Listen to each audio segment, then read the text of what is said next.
திருவனந்தலில் அன்னை மகாசோடசி விழா பூசையில் அவள் பாலை வடிவம் காலசந்தியில் அம்மா புவனை வடிவம்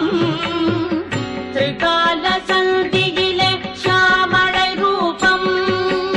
உச்சிகால பூசையிலே மாதங்கி தோற்றம் எல்லா உயிர்களுக்கும் உணவு தரும்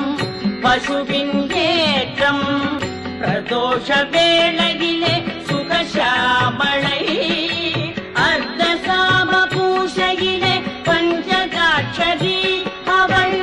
பள்ளியறையிலே சோடசி வடிவம் உலகிலுள்ள சிவாலய மூர்த்திகளெல்லாம் ஒடுக்கமாகும் சொக்கநாதர் உருவத்திலே